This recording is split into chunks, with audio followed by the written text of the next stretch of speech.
The wolves knew before I did. I have turned that fact over in my mind many times in the years since, examining it from every angle a king is accustomed to examining things, strategically, practically, with the detachment that governance requires. I have tried to find a version of events in which I appear less oblivious. I have not succeeded. The wolves knew. My steward almost certainly suspected. The outer pen attendants definitely knew by the third month, judging by the way they stopped mentioning her name in the morning reports and started exchanging glances instead, the particular glances of people who have decided to let something resolve itself. I was the last one to understand why. Let me tell you how it began, or rather how it began for me, because for Vren, and apparently for the rest of Valdenmoor's pack, it had begun on a morning I barely registered. Senna arrived at our gates in the early autumn of the previous year, a healer's apprentice out of the Creole borderlands, carrying a letter of introduction from her master and a satchel of instruments that clinked softly when she walked. She had been sent to complete the final portion of her training in a working wolf pack hold, to observe how pack wolves aged, to understand the particular ailments of animals that lived in large communal groups under high-altitude cold. The arrangement was not unusual. We received apprentice healers from the lowland schools every few years. They came, they learned, they left. I signed the authorization and thought nothing further of it. I did not meet her. This was not deliberate discourtesy. It was simply that signing authorizations for apprentice healers is not the work that requires a king's direct attention, and in that season I had attention in short supply. The northern border agreements were under renegotiation. 3 of my council elders had retired within the same moon cycle, and their replacements were still finding their feet. My wolf, Vren, a silver male of considerable age and considerable opinion, had been increasingly difficult since the first cold snap, pacing the upper corridors at night in a way that disrupted my sleep, and refused to explain himself in any language I could interpret. So Senna of the Creole borderlands arrived, was shown to the healer's quarters beside the outer pens, and began her work, and my wolf began his. I learned later, much later, in the gentle and slightly mortifying way that one learns things that have been true for a long time, that Vren found her on her second morning at Valdenmoor. She had risen before dawn to take inventory of the wolf pen supplies, moving quietly through the wolfyard in the gray pre-light, and Vren had simply been there when she turned around, standing at the pen gate, watching her.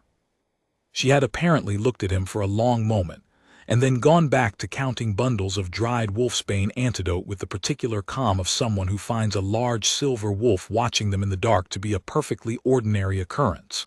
She did not startle. She did not call for an attendant. She set down her inventory board, walked to the gate, and sat cross-legged in the frost-rimed grass on the other side of it, at eye level with him, and waited to see what he wanted. What he wanted, it turned out, was company. He lay down on his side of the gate. She sat on hers. And they remained like that until the sun came over the eastern ridge, and the outer pen attendants arrived for the morning feeding, at which point Vren stood, shook out his coat, and walked back toward the hold as if he had simply been taking the air. He returned the next morning, and the next, and every morning after that for the next full year.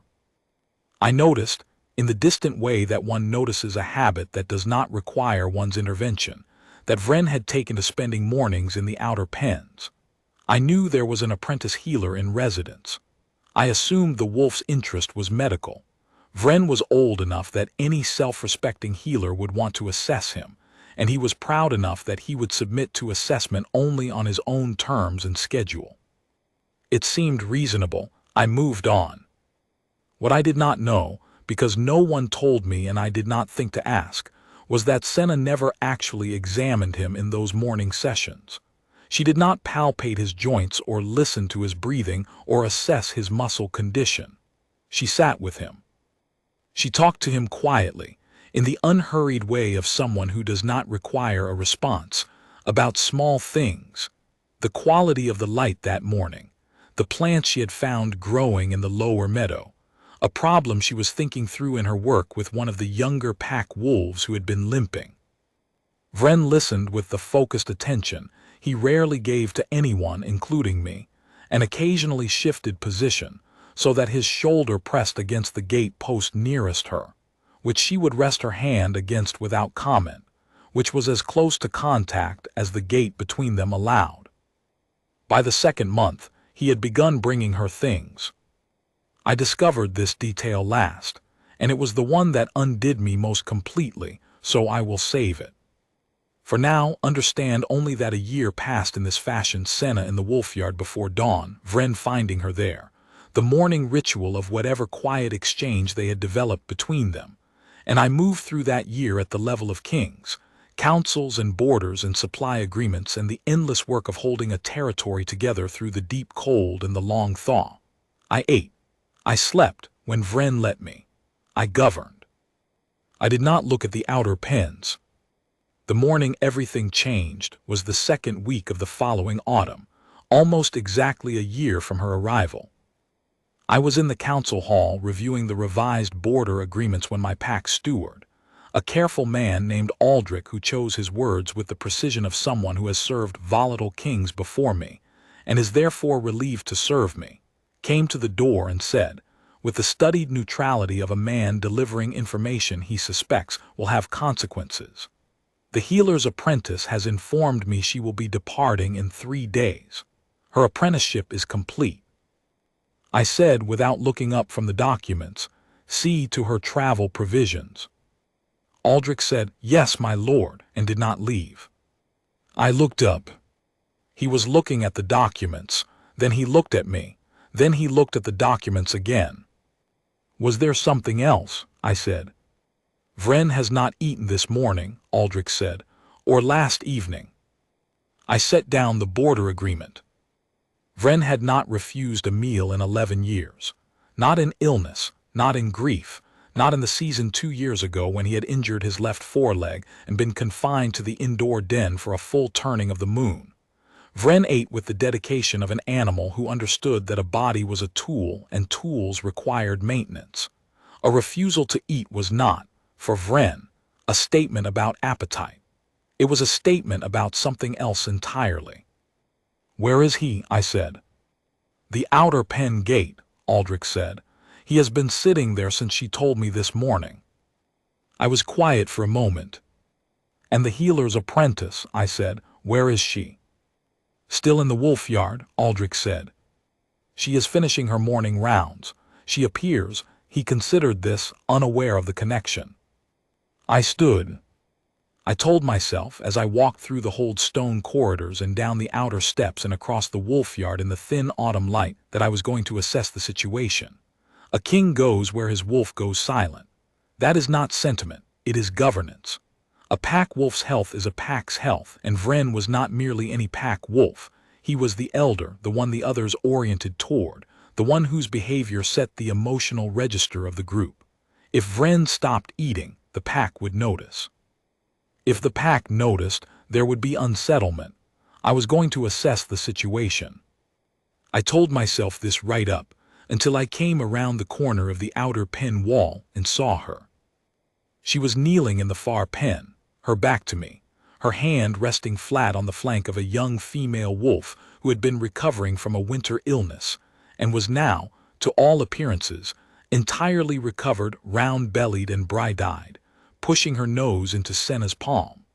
The morning mist was still low in the wolfyard, catching the first slant of autumn sun in a way that turned everything soft and gold. Senna's hair was loose, dark, falling forward as she leaned to check something at the young wolf's shoulder joint, and she was talking quietly in the way I had heard described, not to herself, not performing speech, but genuinely talking, the way one talks to a very good listener. "You're completely sound," she was saying. "You know that, don't you? Your left side is stronger than your right now, which is overcorrection, so you'll want to you won't want to, you'll just run the way you run and your right side will catch up on its own. You don't need to do anything, just run." The young wolf made a sound low in her chest, not a growl, Something warmer and pressed her forehead to Senna's collarbone. I stopped walking. There is a particular stillness that comes before understanding, not the stillness of confusion, but the stillness of something you have been approaching slowly for a long time finally appearing directly in front of you at close range. I had been a king for 18 years. I had learned to recognize that stillness. I had learned to stand in it without moving until I understood what I was seeing. What I was seeing was this: Senna of the Creole borderlands, kneeling in the autumn mist, and 5 wolves arranged around her in a quiet half-circle that I had not consciously registered until this moment. The recovering female, 2 of the mid-rank males, an older female who was famously indifferent to strangers, and behind her, pressed against the pen wall with his silver chin resting on his forepaws and his eyes fixed on her with the focused patience of a creature who has been doing this for a year and finds it in no way unusual, Vren. My wolf, who had not eaten since she announced she was leaving, had arranged himself behind her like a sentry. The older female, who I had personally watched reject the last 3 apprentice healers who attempted to assess her, had her chin resting 3 inches from Senna's knee. I stood at the pen entrance and looked at this and understood, with the slow and slightly terrible clarity of a very obvious thing finally being seen, that I had misread the situation completely. Not the border agreements, not the council appointments, not any of the things I had spent a year attending to while she had been here in my wolfyard every morning, and my wolf had been making a claim on her behalf that I had interpreted as a medical preference. Vren's ear turned toward me. He did not lift his head. Senna stilled. She had heard me, or sensed the change in the pack's attention. She was, I was beginning to understand, the kind of person who noticed things without appearing to, who filed information away with the same unhurried precision she brought to everything. She turned her head, found me standing at the pen entrance, and looked at me with the expression of someone who is neither surprised nor alarmed, but who is recalibrating. "My lord," she said. She started to rise. "Don't," I said, and then, because that had come out with more force than I intended, "please, I didn't mean to interrupt." She settled back on her heels. The young female wolf had not moved. "Aldrich told me Vren hasn't eaten," I said. I was aware that I was not handling this conversation with my usual precision. I was also aware of something warming along my left wrist, a faint heat I had no framework for, that I had no history of feeling, that was at this moment behaving as if it had been waiting for permission and had now received it. I folded my hands behind my back and stood very still. "He has not," Senna said. She looked at Vren, who had still not moved. "I think he's making a point." "About what?" I said, which was not a genuine question. I was again aware of this. Senna looked at me with the same level gaze she had turned on Vren a year ago through a gate in the pre-dawn dark, not startled, not flustered, simply present and entirely calm. About me leaving, I suspect, though I'm not certain why he would care so strongly. "I've only been treating the pack wolves and they're all sound now. I haven't," she paused. "I haven't been treating him specifically. He comes in the mornings. I didn't want to turn him away." "I know," I said. "I mean, I was aware he came to the outer pens. I had assumed it was medical." Something shifted in her expression. It was not quite amusement. It was something quieter than amusement and more private. "I see," she said. The heat at my wrist was not diminishing. It was, if anything, moving, tracing the bones of my hand, settling into my palm, the way warmth settles into cold stone when the sun has been on it long enough. I had heard of this. Every alpha king in the written history of Valdenmoor had heard of this. I had assumed, after 34 years, that it was not going to happen to me. I had, in the way of practical people who have accepted a particular reality, made my peace with that. I looked at Senna of the Creole borderlands, kneeling in the autumn mist with my wolf's silver chin resting 2 feet from her shoulder, and 5 other wolves arranged around her with the trust of animals who have known something for a long time. "How long," I said slowly, "has he been bringing you things?" Senna blinked. "I beg your pardon." "Vren." I watched the wolf's ear turn again, tracking my voice with the alert attention of an animal who knows he is being discussed. "He tends to carry things he considers significant. River stones, bits of antler. On one occasion, 3 years ago, he brought me a rusted iron hinge that had fallen off a supply shed door, which he appeared to consider deeply meaningful." I paused. "I was wondering if he had extended this behavior to you." Senna was very still. "Since the 4th month," she said finally. "He began leaving them at the gate. I didn't know what I thought he was simply." "What did he bring you?" "A river stone," she said. 3 times. A piece of carved antler, 2 feathers from the eastern ridge birds." She hesitated. "A small piece of his own fur, which he appeared to have pulled himself and set very deliberately on the gate post." I closed my eyes for one moment. In the old language of Valdenmoor's pack lore, a wolf offering its own fur was a specific gesture. It was not a greeting gesture. It was not a gesture of comfort or affiliation. It was the gesture a bonded wolf made toward the one its alpha was meant to claim, in the old tradition of pack wolf, when the alpha was being too slow about recognizing what the wolf had already understood. Vren had been, for 6 months, conducting a courtship on my behalf, toward a woman I had never spoken to, while I was reviewing border agreements. I opened my eyes. Senna was watching me with the careful stillness of someone who is beginning to understand something and is waiting to see if I understand it too. The young female wolf had pressed her entire forehead against Senna's sternum. The older female had not moved. The 2 mid-rank males were watching me with the patient attention of animals who have been waiting for this conversation for a considerable portion of a year. "I owe you an apology," I said. Senna's expression shifted, genuinely uncertain now for the first time. "For what?" "For not coming sooner." I stepped into the pen. The wolves did not move. Vren's eyes came up to mine for one moment, steady, untroubled, with the particular expression of an elder animal who has made an arrangement and is watching it finally come to fruition, and then returned to Senna. "You have been in my wolfyard every morning for a year, and I never introduced myself. And my wolf has apparently been—" I paused, searching for the right word and finding only the accurate one, "managing the situation in my absence." A breath of something moved across Senna's face. Not a smile, but the precursor to one, something held very carefully behind composure. "He is very thorough," she said. "He is," I agreed. "He is also not eating, and he has placed a piece of his own fur on your gate post, which in Valdenmoor's pack tradition is a gesture reserved for—" I stopped. The warmth at my wrist had reached my fingertips. Senna looked at my left hand.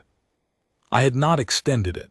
It had simply come forward, the way a compass needle swings, in a manner that bypassed my intention entirely. The mate mark was invisible. It always was before recognition, but the heat of it was not to me, not now, standing close enough to smell pine resin and dried herbs and something underneath both of those things that was simply her, simply Senna, simply the scent that Vren had been finding his way to every morning for a year, because he was a wolf and wolves do not get confused about these things. "You're leaving in 3 days," I said.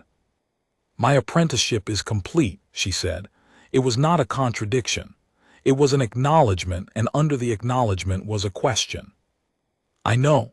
I was aware that I was not making the speech a king should make at this juncture.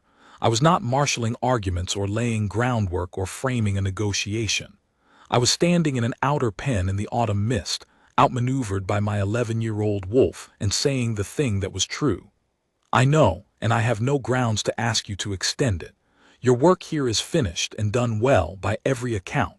You have no obligation to Valdenmoor." "But," she said. "But Vren won't eat," I said. And the warmth reached the base of my throat, settled there. I think, misunderstood what was happening in my own wolfyard for the better part of a year, and I would like the opportunity to understand it correctly before you go.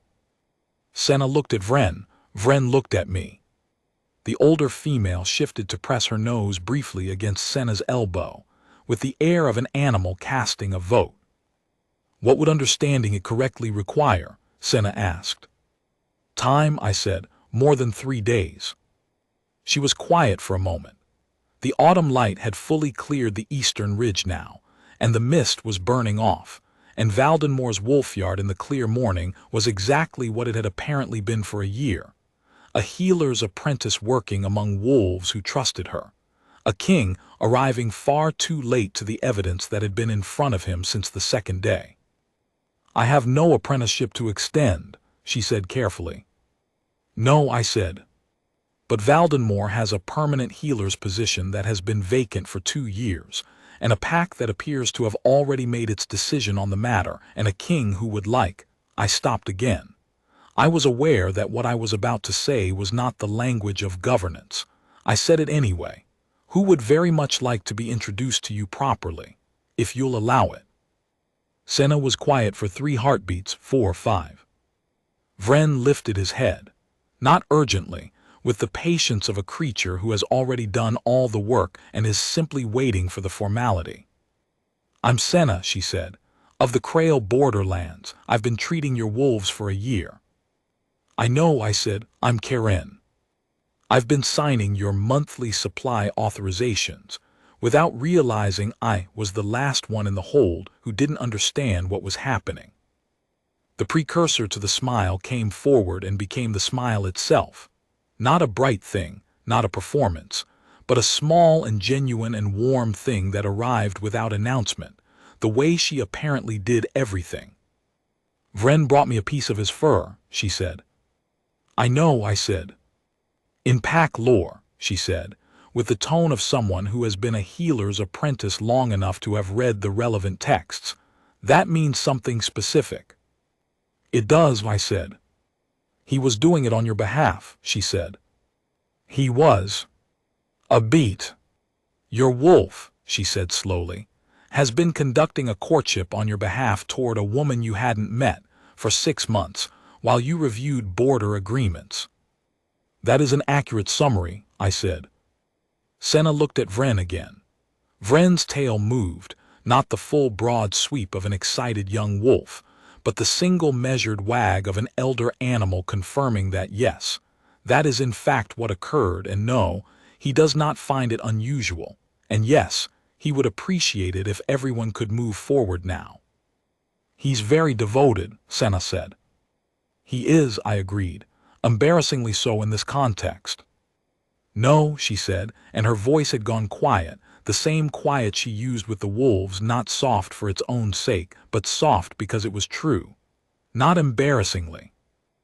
She looked at the silver wolf, at the careful half-circle of the pack, at the autumn mist finishing its retreat from the stone walls of Valdenmoor.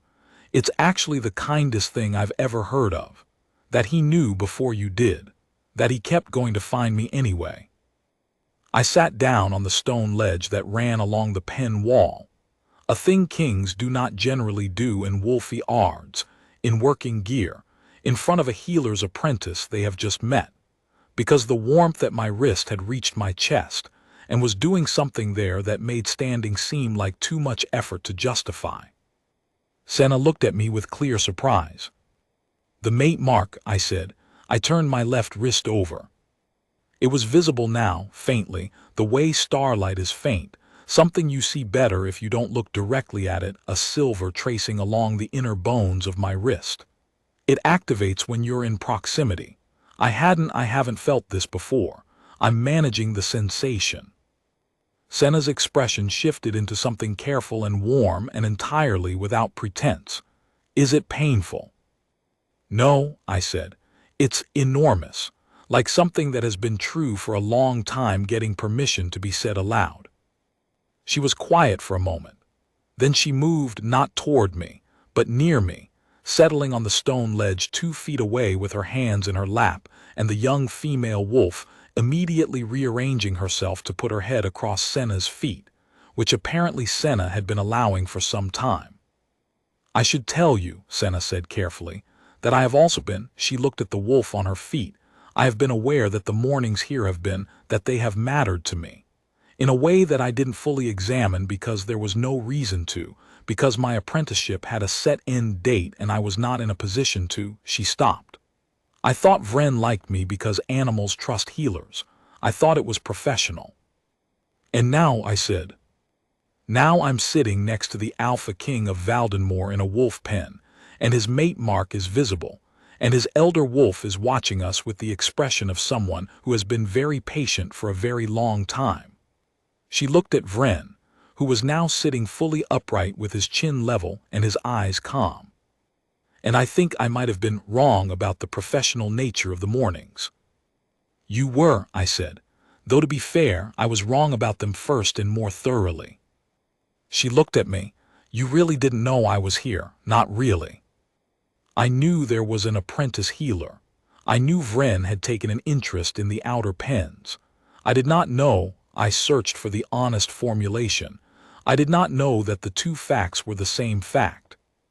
That the person who had been in my wolfyard every morning, who my pack had been orienting toward for months, who my wolf had been," I paused at the word again, and this time simply said it, "courting on my behalf, was also the person whose supply authorizations I was signing without the first understanding of what those authorizations meant." Senna was quiet. "Then what do they mean, in your understanding now?" "They mean," I said, "that for a year I was extending the stay of my fated mate through administrative process, while she treated my wolves and my wolf did the actual work of recognizing her." I looked at Vren, "which is, in the history of Valdenmoor's Alpha Kings, almost certainly the least heroic version of this story ever recorded." Vren's tail moved again, once deliberate. The two mid-rank males shifted, pressed closer to Senna's side. The older female made the low, warm sound in her chest. The young, recovered female had gone entirely to sleep across Senna's feet. "I don't need it to be heroic," Senna said. "No," I said, "I know you don't. That may be part of the problem. You don't need anything from this hold, from me, from anyone. You arrived with your work, you did your work well, you were kind to the wolves, you were going to leave quietly when it was over and make no demands on anyone. You were never trying to be seen." "No," she agreed. "Which meant," I said, "that the only one who could see you was someone who wasn't looking for what they wanted to find. Someone who was just going to you because going to you was the right thing to do." I looked at the silver wolf. "Vren is better at that than I am." "He's had more practice," Senna said. "You've been governing." "I have," I said. "Not always well in this matter." "In this matter," she said, "I think you came when you needed to." She looked at the stone ledge between us, at the 2 feet of autumn air and wolf-warmed stone. "I think if you'd come in the first month, I wouldn't have been ready to understand what kind of morning it was." I turned to look at her. She was looking at the wolves. Her hands were in her lap, composed, unhurried, and her profile in the autumn light was the profile of someone who has decided something and is comfortable with the decision, and does not feel the need to announce it. "And now," I said, for the second time. "Now Vren isn't eating," she said, "and you've sat down in a wolf pen in your governance coat. And the mate mark is visible on your wrist." She turned to look at me, and her eyes were the gray-brown of still water and entirely steady. "And I don't think I'm leaving in 3 days." The warmth at my wrist moved through my chest and settled, not with the urgency of something newly ignited, but with the ease of something finding a place it had always been meant to occupy. "No," I said, "I don't think you are." Vren stood. He walked the length of the pen, 5 steps, and lay down with his side against the stone ledge, half against Senna's knee and half against mine, with the air of an animal who has been managing a situation for a considerable time and is very pleased to hand the management over to someone else. He ate that evening. The pack steward brought the morning report with unusual brevity for 3 days following. All well, my lord, pack fed, heel yard in order. And I noted that he had stopped including the healer's apprentice's planned departure date in the schedule, which had been listed for the last 3 weeks. He made no comment. I made no comment. We were both, I think, aware that the situation had resolved itself in a manner that required neither annotation nor explanation. Senna did not leave. She did not, in the formal sense, remain as an apprentice. Her apprenticeship was complete, and she was a full healer by the 3rd week of autumn. She remained as Valdenmoor's healer, the position filled on terms that she negotiated with the same unhurried precision she brought to everything, which meant she had quiet authority in the heel yard, access to the full pack records going back 40 years, and the particular freedom to come and go from the outer pens at any hour without accounting to anyone, which I gathered she had been doing informally for a year and preferred to have made official. She also remained as my mate, though we did not formalize that in ceremony until the following spring, when the mate mark had settled into a permanent silver on my wrist and Valdenmoor's pack elders had confirmed what Vren had apparently known from the 2nd day of her arrival, which was that she was wolf-blooded, border-born or not, one of the old bloodlines from the Crail Highland roots, so far from the main lines that no pack record had caught it, but unmistakable to a wolf who was paying attention. Vren had been paying attention. In the 7 autumns since, I have thought often about what it means that he knew before I did, not as a failure, not exactly, but as an education. I am a king. I govern by evidence and by argument and by the slow accumulation of facts that eventually resolve into decisions. I do not, as a rule, act on things I cannot name. Vren does not govern. He feels, with the directness of an animal who has no mechanism for ignoring what he knows, and he acts on it immediately and without apology, and he does not wait for the evidence to accumulate into something nameable because some things are true before they can be named. He found her in the dark on her 2nd morning because she smelled like his alpha's mate. He sat with her through a year of mornings because being near her was the right thing to do. He brought her stones and antler and his own fur because the pack lore required it, and he was, whatever his other qualities, punctiliously faithful to tradition. He refused to eat when she announced she was leaving because she was not supposed to leave, and he had done the rest of the work, and the least I could do was come and see for myself. I came, I saw. Senna is in the heel yard this morning, gray-muzzled Vren beside her, moving more slowly now in the cold seasons, but still finding his way there each dawn without being asked. She is tending the winter coats of 2 young wolves who arrived last season from the eastern ridges, and have been learning the particular culture of Valdenmoor's outer pens, which apparently includes an elder wolf who sits with the healer and a healer who sits with the elder and a king who comes by mid-morning to bring them both something hot to drink, because it is cold in the wolfyard in autumn, and I have had 7 years to learn her habits. The mate mark is silver on my wrist, fully settled now, permanent as the stone of the hold walls, warm when she is near, which she almost always is, which means it is almost always warm. She is the steadiest thing I know, not the loudest, not the most visible, not the one who sought to be noticed or claimed or seen.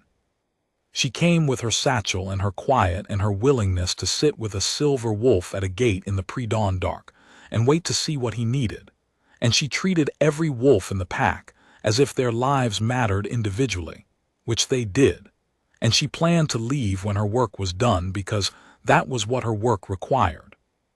She did not plan to be found. She did not need to.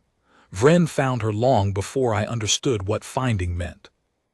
I am grateful every morning when I cross the wolfyard and she looks up from her work with the small private smile that belongs only to that moment, that he did not wait for me, that he went, that he kept going, with a stone and a bit of antler and a tuft of silver fur left on a gate post, until the evidence was too large to walk past. Some things a king learns from governance. Some things he learns from a wolf who is wiser than he is, more patient, and far less inclined to wait for permission to recognize what is already true. She is the most ordinary, extraordinary thing in my life. She smells of pine resin and dried herbs and morning mist, and she has never once in 7 years of mornings required me to be anything other than the man who arrived too late and understood at last. That is enough. That is, as Vren knew from the beginning, exactly enough.